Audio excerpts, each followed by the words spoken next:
जय हिंद भाई। तो एसएससी 2025 का जो कैलेंडर रिवाइज्ड कैलेंडर उसको रिलीज किया जा चुका है और जितने भी एग्जाम्स आपके होने वाले हैं सबकी डेट्स आपको बताई जा चुकी है कि नोटिफिकेशन कब आएगा और आपका एग्जाम कब होगा। ठीक है, तो यही वो वक्त है जब आप अपने सपनों को पूरा कर सकते हो, अपने माँ बाप के सपनों को पूरा कर सकते हो। आपके माँ बाप की आंखों में जो एक लंबे समय से एक सपना पल रहा है उसको आप पूरा करके दिखा सकते हो।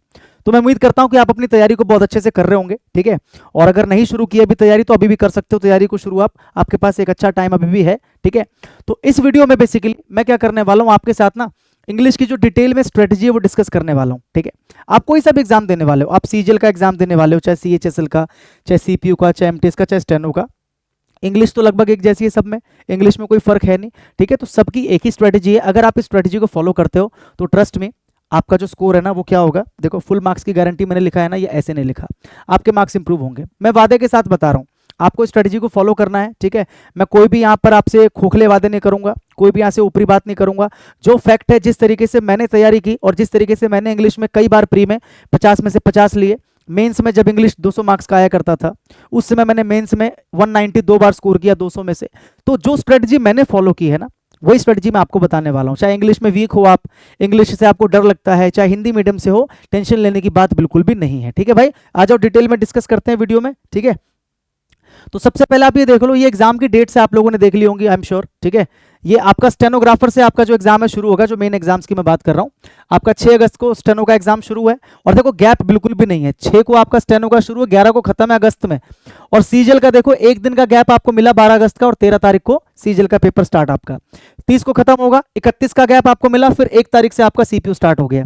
ठीक है, 6 तक चलेगा, फिर सीएचएसएल स्टार्ट हो जाएगा एक दिन के गैप में। यानी कि आपके पास एग्जाम्स की भरमार लगी पड़ी है। अगर इतने बढ़िया मौके में भी, क्योंकि देखो एक ही तैयारी से सारे एग्जाम निकाले जा सकते हैं, ये एक तैयारी से ये सारे एग्जाम निकाले जा सकते हैं। तो अगर अभी भी आप एग्जाम नहीं निकाल पाए, इनमें से कोई भी नौकरी अगर नहीं ले पाए, तो भाई फिर तो लानत ही है ना, आपकी तैयारी को कोई फायदा है नहीं। इसका मतलब आपकी तैयारी में दम ही नहीं है। मैं एक एवरेज, एक मोटा मोटी अगर मैं मान के चलूं ना, तो आपके पास 75 डेज बचे हुए हैं। ठीक है, वैसे तो आपके पास 75 से ज्यादा डेज है अगर आप इसके अकॉर्डिंग चलोगे। मैं मेन इसके अकॉर्डिंग चल रहा हूं, इसके अकॉर्डिंग भी चल लो, कोई दिक्कत नहीं है। 75 से आपके पास ज्यादा ही दिन है, लेकिन मैं मोटा मोटी 75 डेज मान के चल रहा हूं। इन 75 डेज के अंदर ही आपको क्या करना है, सिलेबस खत्म करने के साथ में क्या करना है, रिवीजन भी करना है। मेरी बात को समझ गए भाई, हाँ कि ना? तो एग्जाम की डेट्स तो आपने देख ली भाई। अब मैं इंग्लिश की बात करता हूं, क्योंकि सब में इंग्लिश का जो सिलेबस है वो सेम है और सबकी तैयारी जो है एक जैसी है। तो सबसे पहले देखो इंग्लिश में कितनी चीजें होती हैं दोस्त, इंग्लिश में 3 चीजें होती हैं। एक आपका ग्रामर होता है, वोकैब होता है और आपका कॉम्प्रिहेंशन होता है। तीनों पे ही आपको फोकस करना है, कुछ भी आप छोड़ नहीं सकते। आप 2 के भरोसे एग्जाम में नहीं जा सकते। मेरी बात समझ में आ गई? क्योंकि तीनों आपस में क्या है, कनेक्टेड है। अगर आपकी वोकैब अच्छी नहीं है तो ग्रामर में कई सारे सेंटेंसेस ऐसे होंगे जिनमें ऐसी वोकैब्स पूछ लेगा। सेंटेंसेस के अंदर ही मान लो कोई ऐसा वोकैब आ गया, एरर पूछ रहा, कोई ऐसा वोकैब आ गया जिसका मीनिंग आपको नहीं पता, तो आप एरर नहीं बना पाओगे। कई बार ऐसा होता है। ठीक है, वोकैब नहीं पता तो आप कॉम्प्रिहेंशन वाला पार्ट नहीं कर पाओगे, ऐसी ग्रामर नहीं पता तो ये बिल्कुल भी नहीं कर पाओगे। तो तीनों आपस में कनेक्टेड है मेरे भाई। ठीक है, और वैसे भी एसएससी के अंदर जो इंग्लिश पूछी जाती है वो बेसिक इंग्लिश पूछी जाती है। आपकी बेसिक अंडरस्टैंडिंग कितनी है? ठीक है मेरे भाई। अब मैं अगर ग्रामर की बात करूं तो ये most important topics of grammar मैंने यहां पर लिख दिया आपके सामने। ये वो टॉपिक्स है जो मोस्ट इंपॉर्टेंट है, ये सारे टॉपिक्स आपको जरूर करके जाने हैं, छोड़ना बिल्कुल भी नहीं है। सबसे पहले नंबर पे क्या है आपका वर्ब। ठीक है, सेकंड नंबर पे क्या है आपका, सेकंड नंबर पे एडवर्ब, उसके बाद है कंडीशनल्स, कंडीशनल सेंटेंसेस जिसको बोलते हैं, फिर tense, voice, narration, noun, pronoun, preposition. ये 9 टॉपिक्स मैंने लिखे हैं, ये 9 तो जरूर ही करके जाना। इसके अलावा भी और टॉपिक्स होते हैं, जैसे यहाँ पर एक मैंने वो नहीं लिखा, यहाँ पर मैंने क्या बोलते हैं उसको, आर्टिकल नहीं लिखा मैंने यहाँ पर, है ना, क्वेश्चन टैग नहीं लिखा मैंने यहाँ पर, वो तो अपने आप ही हो जाएगा। उसकी कुछ ट्रिक्स होती है, वो आप एग्जाम के टाइम पे भी एक बार देख लोगे ना तो वो कर लोगे। ये ऐसे टॉपिक्स है जो आपको डिटेल में पढ़ना पड़ेगा, अच्छे से आपको इसके बारे में रीड करना पड़ेगा, समझना पड़ेगा। मेरी बात समझ में आ गई? तो ये ग्रामर के मोस्ट इंपॉर्टेंट टॉपिक्स, आप इसको नोट भी कर सकते हो कि सबसे पहले जो है ना हमें इन टॉपिक्स को क्या करना है, कवर करना है इन टॉपिक्स को। ठीक है, वोकैब की अगर मैं बात करूं तो वोकैब में क्या क्या चीजें पूछी जाती हैं एग्जाम में आपसे भाई? सिनोनियम पूछा जाता है, ठीक है, एंटोनियम पूछा जाता है, वन वर्ड सब्स्टिट्यूशन पूछा जाता है, idioms and phrases, spelling test और फ्रेजल वर्ब। ये 6 तरह की चीजें वोकैब में आपसे पूछी जाती हैं और आपको इन 6 के ऊपर अपनी कमांड पूरी तरीके से क्या करना है, बनाना है। कुछ भी आपको छोड़ना नहीं है, लेकिन हाँ लिमिटेड पढ़ना है। ऐसा नहीं करना कि आपने कोई ऐसी किताब ले ली जिसमें भरमार हो, वोकैब का इतना भर भर के दे रखा हो और आप सारा याद करने बैठ जाओ, कोई फायदा नहीं है। अभी मैं सब बताऊंगा कि ग्रामर आपको कहां से पढ़ना है, वोकैब आपको कहां से पढ़ना है, डेली कितना वोकैब पढ़ना है, कॉम्प्रिहेंशन में क्या क्या करोगे, वो सारी चीजें मैं बताऊंगा। अभी तो सिर्फ मैं बता रहा हूं कि क्या क्या पूछा जाता है। ठीक है, समझ गए? वोकैब में कॉम्प्रिहेंशन की बात करूं तो कॉम्प्रिहेंशन में आपको पता है ये 3 चीजें पूछी जाती हैं आपसे। पहला क्या है भाई, क्लोज टेस्ट पूछा जाता है आपसे, पैराजंबल पूछा जाता है और रीडिंग कॉम्प्रिहेंशन। ये 3 चीजें आपसे जो है कॉम्प्रिहेंशन पार्ट में पूछी जाती हैं। तो ये ओवरऑल आपका सिलेबस इंग्लिश का, कि आपसे इंग्लिश में क्या क्या पूछा जाता है, किस किस के बेस पे क्वेश्चन आते हैं। अब एक एक करके डिटेल में डिस्कस करते हैं। सबसे पहले बात करते हैं ग्रामर की, ठीक है। तो ग्रामर को किस तरीके से करना है, ये स्ट्रेटेजी आपकी स्टार्ट हो चुकी है। ग्रामर को आप किस तरीके से पढ़ोगे, किस तरीके से करोगे ताकि 75 डेज के अंदर आप ग्रामर में फुल स्कोर कर सको। तो बहुत ध्यान से इन पॉइंट्स को देखना, समझाता हूं। देखो पहला पॉइंट क्या लिखा है, finish your syllabus from paid batch और यूट्यूब। सबसे पहली चीज क्या है ना कि आपको अपना सिलेबस खत्म करना है। ये बहुत बेसिक चीज है।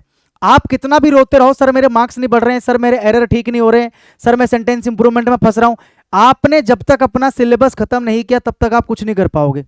भाई बेसिक चीज है ना ये। तो सबसे पहले तो सिलेबस ही खत्म करोगे ना। अब चाहे आप किसी पेड बैच से कर रहे हो, किसी भी टीचर का आपने पेड बैच लिया हुआ है, वहां से अपना सिलेबस खत्म करो, चाहे आप यूट्यूब के लेक्चर्स देख रहे हो, दोनों ही जगह से कर सकते हो, कोई दिक्कत वाली बात नहीं है। आजकल यूट्यूब पे भी बहुत सारा कंटेंट जो है ना फ्री में बहुत सारे लोगों ने डाला हुआ है, मैंने भी डाला हुआ है, फ्री में देखोगे बहुत सारे लेक्चर जो है वो आपको मिल जाएंगे। मेरी बात समझ में आ रही है। तो सबसे पहले चीज क्या करोगे, सिलेबस खत्म करोगे। अच्छा सिलेबस कैसे करोगे, जैसे फॉर एग्जांपल आपने एक टॉपिक पढ़ा किसी भी टीचर से, आपने जैसे मान के चलो नाउन पढ़ा, ठीक है। अब जब आपने नाउन को फिनिश किया, 5 दिन 6 दिन 7 दिन जितना भी टाइम आपने लिया, जब आपने नाउन को खत्म किया ना, अब आपको क्या करना है, देखो चैप्टर वाइज प्रैक्टिस करनी है आपको। जैसे आपका नाउन खत्म हो गया तो नाउन के क्या करने हैं, आपको क्वेश्चंस लगाने कॉमन एरर के।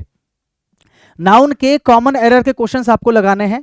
मिरर ऑफ कॉमन एरर नाम की बुक आती है, वहां से लगा सकते हो, या तो मार्केट से ले सकते हो या उसकी पीडीएफ आप डाउनलोड कर सकते हो, प्ले स्टोर वगैरह पे मिल जाती है इजीली, ठीक है। तो जैसे नाउन आपने किया तो नाउन के 50 या 100 क्वेश्चंस वहां पर आपको मिल जाएंगे कॉमन एरर्स में, मिरर ऑफ कॉमन एरर जो बुक मैं बता रहा हूं आपको, ठीक है। तो वहां से आपने नाउन के 50-100 क्वेश्चन कर लिए। और अगर किसी बुक में आपको मिल रहा है एक्स्ट्रा क्वेश्चन नाउन के, तो एक्स्ट्रा क्वेश्चंस लगा दो नाउन के। कोशिश ये करो कि हर टॉपिक के कम से कम 100-150 क्वेश्चंस तो मैं लगा दूं, ताकि एक भी सिंगल डाउट बचे ही ना। नाउन का ऐसा कोई भी रूल ना बचे जिसके ऊपर आपने क्वेश्चन ना लगाया हो। करके तो देखो इस तरीके से, फिर बोलना कि सर मजा आया कि नहीं आया, ठीक है। Practice chapter wise common errors from mirror of common error जो बुक आती है, या फिर एनी अदर बुक। आपके पास अगर कोई और बुक है जिसमें चैप्टर वाइज दे रखा है, नाउन के क्वेश्चंस प्रोनाउन के क्वेश्चंस अलग अलग कॉमन एरर दे रखे हैं, तो वहां से भी आप कर सकते हो। मेरी बात समझ में आ रही है। कहीं से भी आप कर सकते हो, लेकिन आपको चैप्टर वाइज प्रैक्टिस करना है। ज्यादा से ज्यादा 100 क्वेश्चंस की प्रैक्टिस करो, उससे ज्यादा करने की आवश्यकता नहीं है। एक चैप्टर के 100 क्वेश्चंस, ठीक है, उतना अगर कर लोगे। अब मान के चलो आपने चैप्टर वाइज कर लिया, आपने noun pronoun adjective adverb verb preposition conjunction आपने सब कुछ कर लिया भाई। आपने सारे टॉपिक के चैप्टर वाइज जो है ना क्वेश्चंस वो आपने बना लिए।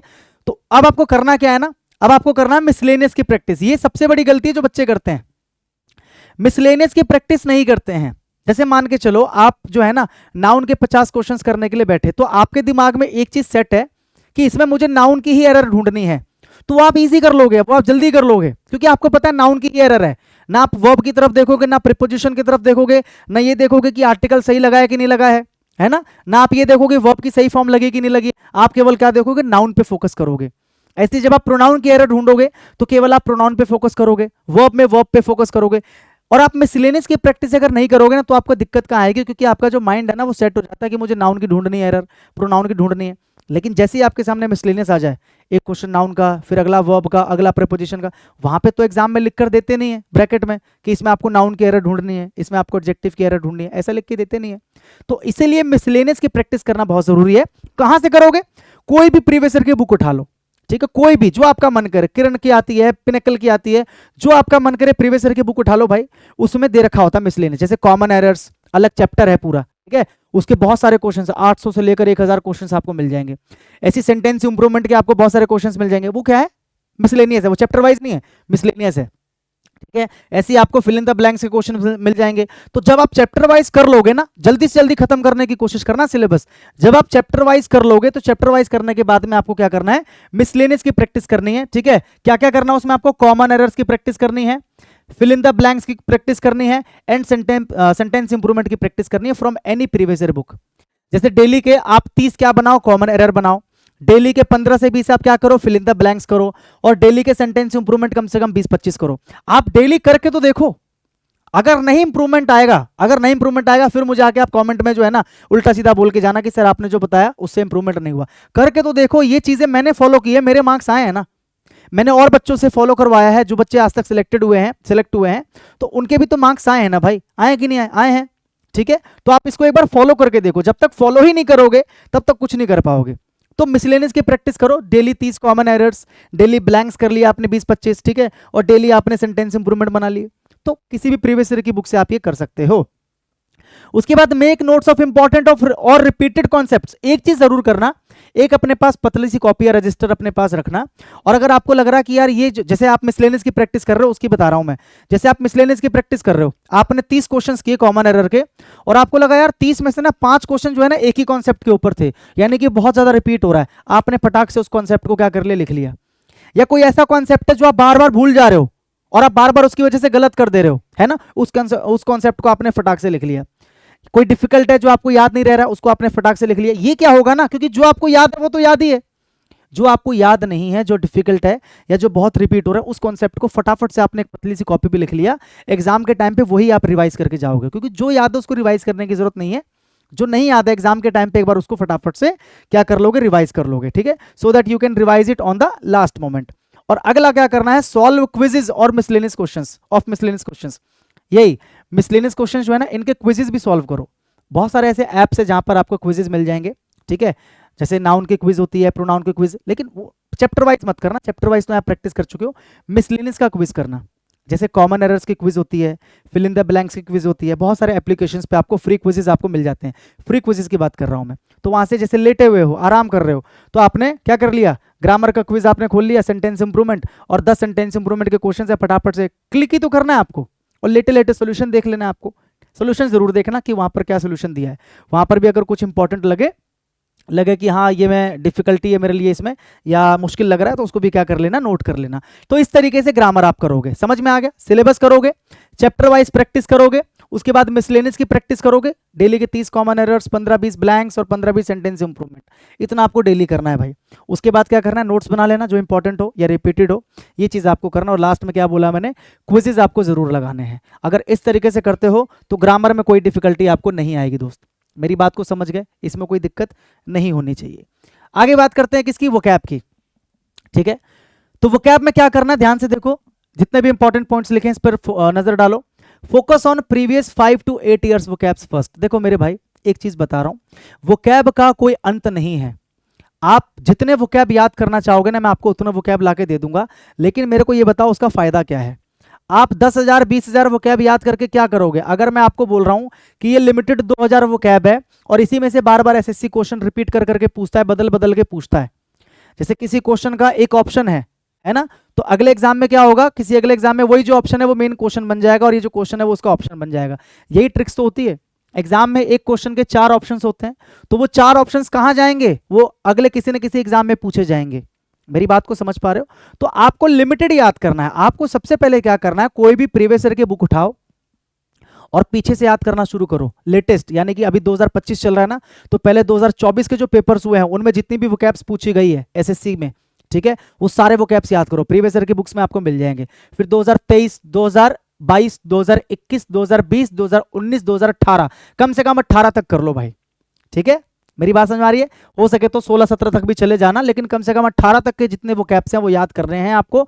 और ऑप्शंस को मिस मत किया करो, जैसे एक क्वेश्चन का आपने एक सही आंसर दे दिया कि भाई ए इसका सही आंसर है, तो बाकी के जो 3 ऑप्शन बच गए ना, उनका भी एक्सप्लेनेशन बुक के अंदर दिया होता है, उनकी भी मीनिंग बुक के अंदर दी होती है, तो वो भी आपको याद करना है भाई।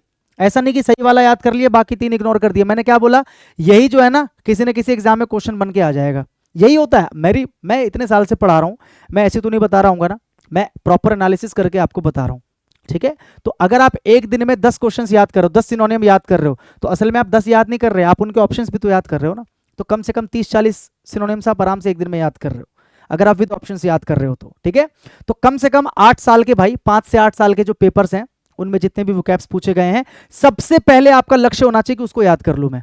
उसके बाद जो आपको इंपॉर्टेंट दे रहा 200 एडीएम में, कोई इंपॉर्टेंट दे रहा आपको 200 ये 200 वो, देखना वही होंगे वो। जब आप प्रीवियस ईयर कर चुके होगे ना, तो देखना उसी में से निकलेंगे जो इंपॉर्टेंट वाले लोग बताते हैं ना कि 200 इंपॉर्टेंट है, 500 इंपॉर्टेंट है, वो प्रीवियस ईयर में से निकलेंगे, कुछ भी नया नहीं है वो कैप के अंदर। और ये आप कहां से कर सकते हो, किसी भी प्रीवियस ईयर की बुक से। अगेन वही बता रहा हूं, ठीक है, बहुत सारी बुक्स आती है मार्केट में, कोई भी एक बुक ले लो प्रीवियस ईयर की और वहां से वो कैप को करना स्टार्ट करो। वो कैप में क्या क्या करोगे, जैसे डेली के आप मान के चलो, यहां पर मैंने लिखा भी है, आ जाओ इसको मैं समझा देता हूं। पहली चीज देखो क्या लिखा है, remember verbs are always repeated, verbs नहीं sorry vocabs, vocabs are always repeated from previous year papers. ये याद रखो जो मैंने बताया कि vocab जो है ना हमेशा प्रीवियस ईयर के पेपर से रिपीट किया जाता है। कोई बैठ के तुम्हारे लिए नई vocab नहीं बना रहा, इतना किसी के पास टाइम नहीं है ना, इतना मुश्किल पेपर है एसएससी कि तुम्हारे लिए नई नई vocab का इजाद किया जाए या शशि थरूर की डिक्शनरी में से कोई vocab निकाल के तुम्हारे सामने डाल दिया जाए। ये नहीं आता भाई, सिंपल सिंपल vocabs आती है। ठीक है, पेपर उठा के देखना, पता लग जाएगा जो मैं बताने की कोशिश कर रहा हूं। लर्न आपको याद करना है डेली बेसिस पे। ठीक है, 15 सिनोनिम्स आपको याद करना है अगर मेरे हिसाब से चलोगे तो, अगर मेरे टारगेट को मान के चलोगे, क्योंकि ये मैंने कुछ सोच समझ के लिखा है। 75 दिन में कितने करने से क्या हो जाएगा, सोच समझ के लिखा है। डेली के 15 सिनोनिम्स, 15 एंटोनियम्स, 20 इडियम्स, क्योंकि इडियम्स को इजीली याद कर सकते हो, और 15 वन वर्ड्स। ठीक है, एंड 10 स्पेलिंग्स। या आपको क्या करना है, फ्रॉम एनी प्रीवियस बुक, किसी भी प्रीवियस ईयर की बुक से मैंने बताया आप कर सकते हो, ये आपको डेली करना है। ठीक है, डेली करना है आपको। ये रिवीजन तो करोगे ही, संडे संडे रिवीजन कर सकते हो, लेकिन बाकी हफ्ते में 6 दिन जो है ना आपको डेली करना है। ठीक है, 15 6 90, एक सप्ताह में 90, ये भी 90, ये 120, ये भी 90, और ये 60। ठीक है, तो ये एक वीक का है आपका। इस तरीके से आपको हर वीक करना है, डेली करना है। कहने का मतलब ये है, जो मैंने लिखा इतना आपको करना है। आप डाउट मत रखो कि नहीं सर मैं इतने की जगह इतने कर लूं, मैं बता रहा हूं ना, मेरी मान के एक बार कर तो लो। मैं कुछ सोच समझ के बता रहा हूं, इंग्लिश की स्ट्रेटजी कुछ सोच समझ के बना रहा हूं। ठीक है, अच्छा टिप्स क्या है इसके लिए, देखो एक टिप है वोकैब के लिए, try to learn vocabs by making sentences. Vocab याद करते हो ना, तो कई बार ऐसा होता है वोकैब याद नहीं रहता, तो भाई सेंटेंस बना लिया करो उसके ऊपर। अपने किसी यार दोस्त का नाम सोचा करो और उसी के नाम से एक सेंटेंस बना दो, उस वोकैब को यूज करके, आपको याद हो जाएगा। या फिर क्या करो, निमोनिक्स यूज करो। निमोनिक्स यूज करो, ट्रिक्स होती है याद, जैसे वर्ड को उससे मिलता जुलता सिमिलर वर्ड आप याद कर लो, है ना। जैसे कोई वर्ड है उससे सिमिलर मिलता जुलता एक वर्ड आप याद कर लो।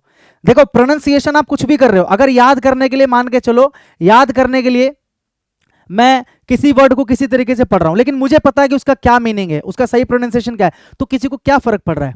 अगर मैं गलत प्रोनाउंसिएशन करके अगर मैं उस चीज को याद रख ले रहा हूं, कई बार होता है ना कि हम किसी वर्ड को गलत पढ़ते हैं, लेकिन वो ट्रिक होती है असल में, उससे हमें याद हो जाता है, उससे हमें क्या हो जाता है, याद हो जाता है ना। तो आप वैसे भी याद कर सकते हो, या फिर मैंने क्या बताया, लर्निंग देयर ओरिजिन, वर्ड्स के ना ओरिजिन याद कर सकते हो। खास करके ये मैंने लिखा है इडियम्स के लिए।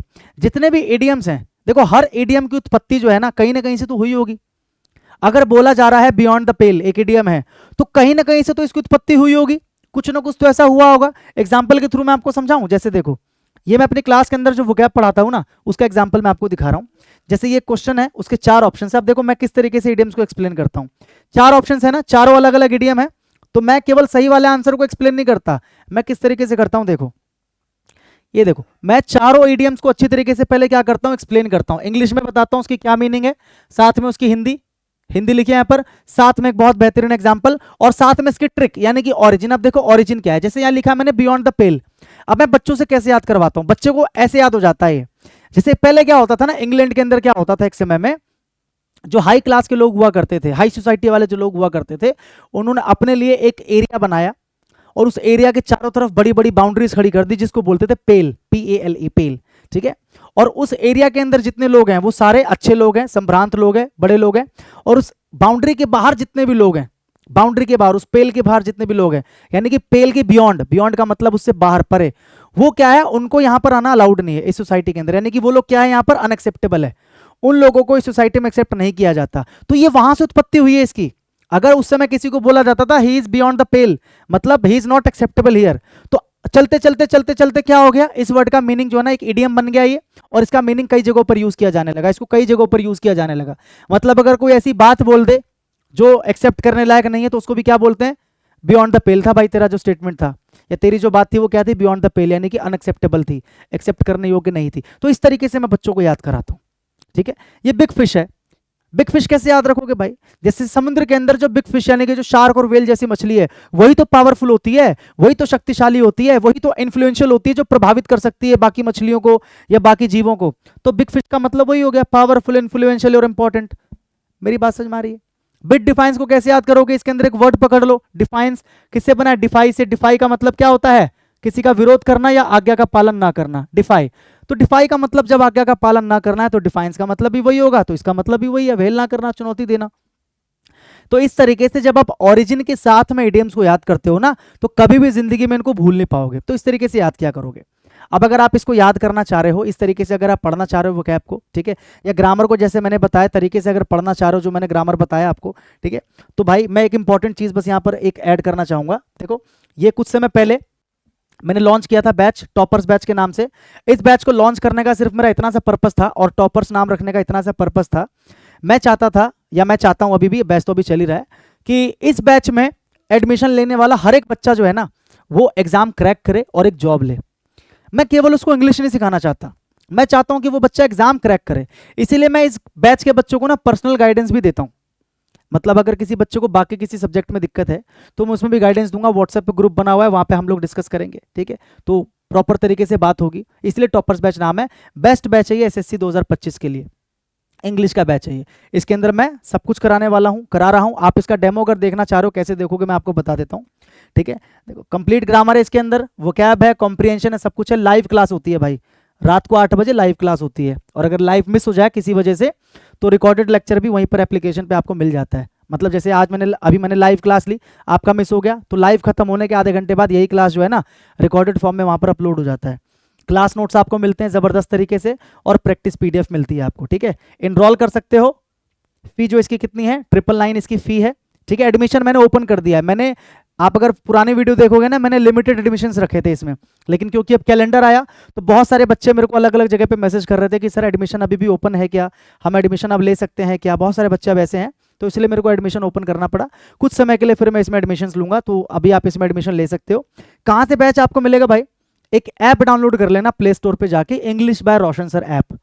डिस्क्रिप्शन में देखोगे ना, वहां पर भी लिंक आपको मिल जाएगा। या अगर लैपटॉप कंप्यूटर पे पढ़ना चाहते हो तो www.englishbyroshan.com लिखोगे, वहां पर जाके टॉपर्स बैच आपको मिल जाएगा।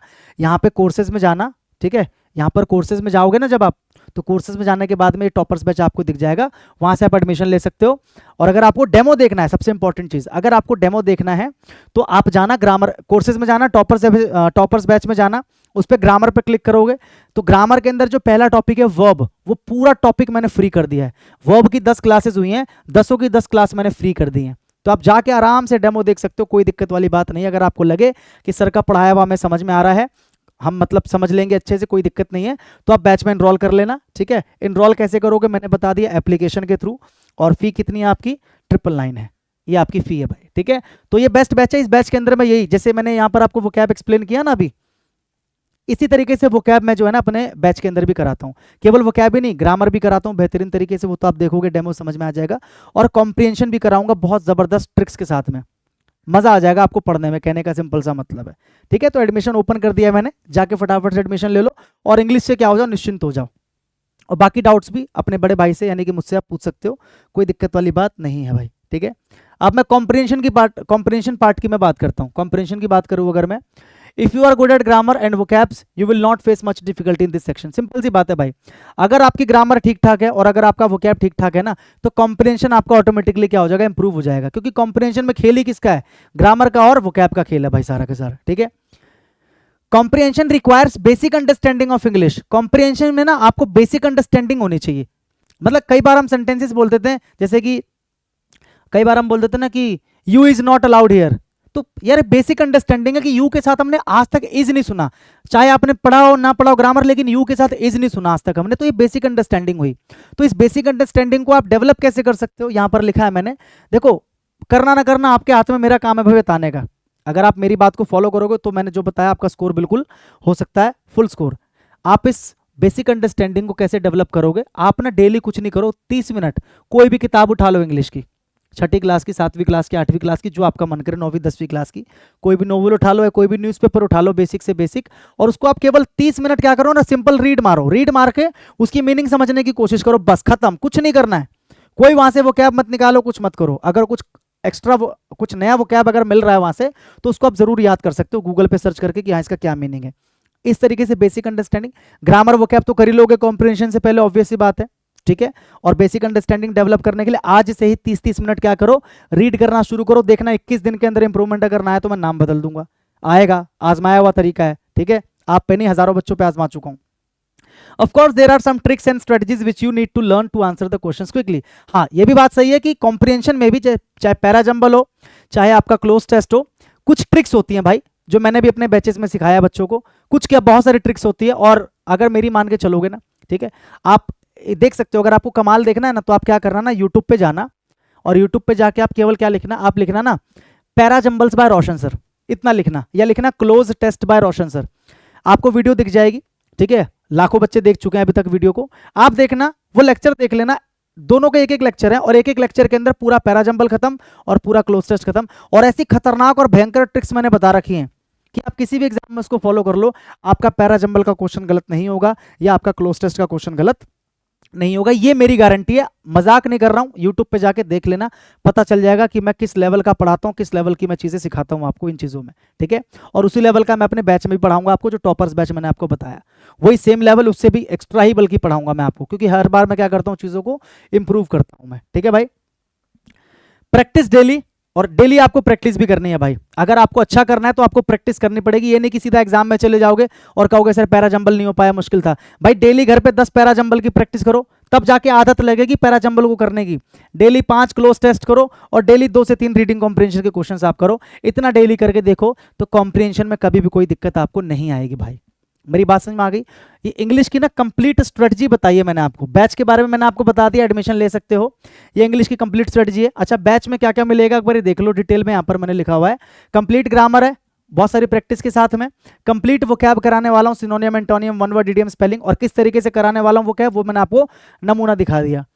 कॉम्प्रिहेंशन कराने वाला हूँ complete, reading comprehension, para jumble, cloze test, tricks बताऊंगा, एक से एक बेहतरीन स्ट्रेटजीज बताऊंगा, क्लास नोट्स भी दूंगा मैं आपको हर क्लास का, प्रैक्टिस पीडीएफ आपको मिलेगी। ठीक है, प्रैक्टिस करने के लिए हर क्लास के साथ, हर लेक्चर के साथ में लाइव और रिकॉर्डेड क्लासेस से बता दिया मैंने आपको। डाउट सेशन भी रहता है हर हफ्ते, जहां अपने डाउट आप मुझसे पूछ सकते हो, तैयारी से रिलेटेड भी और क्लास से रिलेटेड भी। ठीक है, फ्री मॉक्स, ये सबसे इंपॉर्टेंट चीज है भाई। इस बैच के साथ में ना आपको एक टेस्ट पास का जो एक्सेस है मिल जाएगा, एप्लीकेशन पे, ये इंग्लिश बाय रोशन पे टेस्ट पास नाम का एक वहां पर आपको कोर्स है, वो आपको मिल जाएगा। उसमें क्या है ना, जितने भी एग्जाम्स हैं भारत में, जितने भी एग्जाम्स होते हैं कॉम्पिटिटिव लेवल के, उन सब का एक्सेस आपको एक साथ मिल जाएगा, कोई एक्स्ट्रा पैसा आपको नहीं देना भाई। ये बैच आप लोगे, आपको एक्सेस अपने आप ही मिल जाएगा।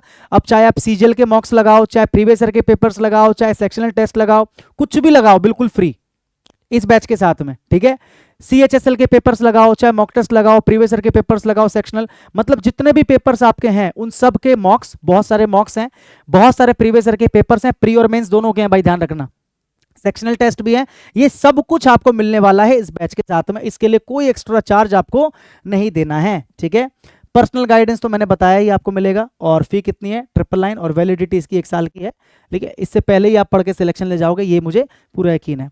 तो मैं उम्मीद करता हूं कि आप इस स्ट्रेटजी को फॉलो करोगे जो मैंने बताया, और मुझे ऐसी पूरी उम्मीद है कि आपका स्कोर जो है इंप्रूव होगा, और इस बार आप सिलेक्शन जरूर लोगे, क्योंकि भाई मेरे वैकेंसी बहुत ज़्यादा है। अपॉर्चुनिटी मिस मत करना, अकेले सीजीएल में 20,000 से ज़्यादा वैकेंसी है, तो लाखों में वैकेंसीज रहने वाली है, तो अपॉर्चुनिटी को गंवाना मत, अच्छे से तैयारी करो, पढ़ते रहो, और कहीं पर भी अगर डाउट आता है, ठीक है, कोई भी समस्या आती है, तो इसी वीडियो के कमेंट में आप मुझसे पूछ लेना, कोई भी डाउट अगर है तो आपका बड़ा भाई आंसर जरूर करेगा भाई। तो मिलता हूं मैं आपसे अगली वीडियो में, तब तक के लिए भाई सभी को जय हिंद, पढ़ते रहो, सिलेक्शन लो।